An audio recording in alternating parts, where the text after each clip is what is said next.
ఎవరు కూడా 1,00,000 2 లక్షలు చచ్చిపోరు. అసలు విషయం ఏంటనేది నాకు అర్థమైంది.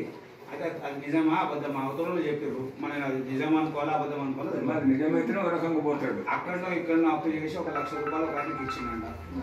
ఎవరు ఆయన పాస్టర్ అంట.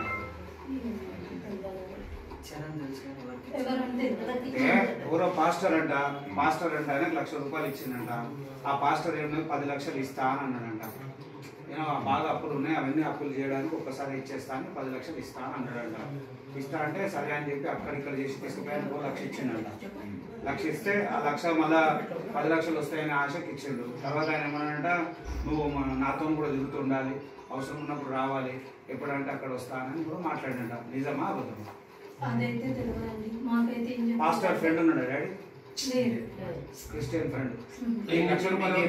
ఎవరికి ఇచ్చిండో తెలియదు. లక్ష ఇస్తే 10 బయట కూడా 1,00,000 రూపాయలు కడితే వస్తాయని చెప్పింది. కానీ వాళ్ళు ఎవరు ఏంది అసలు వాళ్ళ నెంబర్లు కూడా తెలియదు అన్నాడు.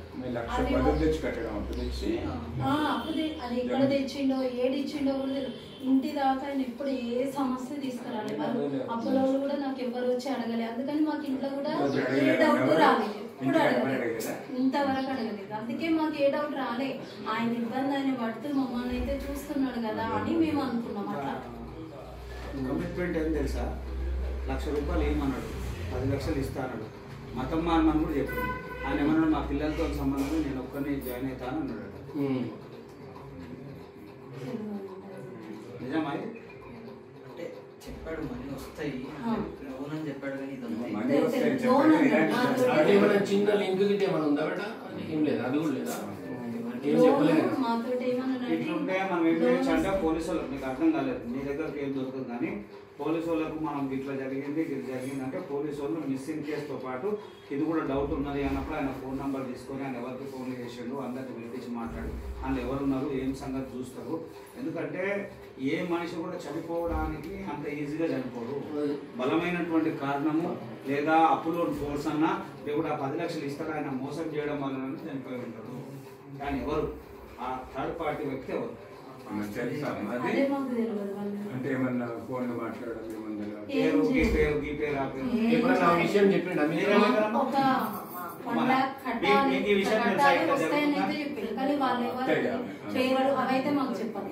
ఏం చెప్పిండమ్మా? ఒక 1 లక్ష కడితే ఇట్లా లోన్ ఇస్తారు, లోన్ వస్తుందని చెప్పిండు. లోన్ వస్తే మిషనరీ సంస్థలు ఉంటాయన్న, వాళ్ళ క్రిస్టియన్ సంస్థలు ఉంటాయి కదా, వాళ్ళు 1,00,000 రూపాయలు కట్టు 10 లక్షలు ఇస్తానన్నారట. ఈయన ఏం చేసిన అక్కడిక్కడ అప్పు చేసిపోయి కట్టినాడ, ఆడు ఇస్తలేడు.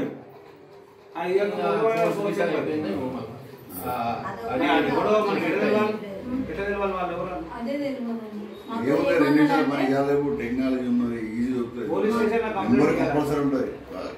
ఈ కంప్లైంట్ లో ఇది కూడా రాపియండి.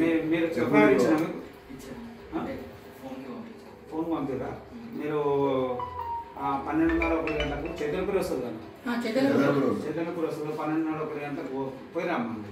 పోయి ఎస్ఐ గలువు, సార్ ఇదో ఇట్లా జరిగింది, ఏం చెప్తా చెప్పంటే 1,00,000 రూపాయలు అప్పు తెచ్చిండు, ఒకరికి కట్టిండు, ఎవరు కట్టిండో తెలియదు సార్, వాళ్ళు 10 లక్షలు నీకు తెలిసిందే, మేము చెప్పింది ఏం కాదు, నువ్వు చెప్పిందే అక్కడ చెప్పు, వాళ్ళు ఆలోచిస్తారు ఎవరు ఏం సంగతి ఏంటని. బయట మాత్రం అది తెలిసింది, చాలా విషయాలు తెలుసు, మీ బాధలు తెలుసు, ఎట్లా వచ్చేది తెలుసు, ఏమొచ్చేది తెలుసు, ఎన్నేళ్ల కింద మీరు టిఫిన్ సెంటర్ పెట్టారు, అవన్నీ విషయాలు నాకు పూర్తిగా తెలుసు. చెప్పేటోళ్ళు ఉంటారు కదా ఎవరో ఒకరు, మీ ఆయన ఫ్రెండ్స్ ఉన్నారు, వాళ్ళు ఉన్నారు, వీళ్ళు ఉన్నారు, మీ చుట్టాలు అందరూ నాకు చెప్పారు. ఎందుకంటే నాకు సర్కిల్ జర పెద్దది, జర గదిలిస్తే అన్నీ తెలుసుకుంటాయి కదా, అన్నీ తెలుసు. అంటే టిఫిన్ సెంటర్ పెట్టాడు కదా చైతన్యపూర్, 25 ఏళ్ల కింద, 25 ఏళ్ల కింద తెలుసు తెలుసు.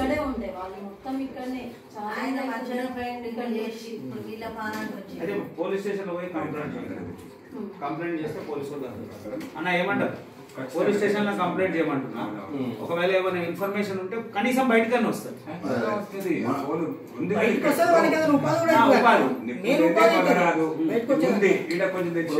మోసం జరిగిందమ్మా, మళ్ళీ రేపటి దినం ఇంకొనికి కూడా మోసం జరుగుతుంది, అది జరగకుండా ఉండాలి కదా.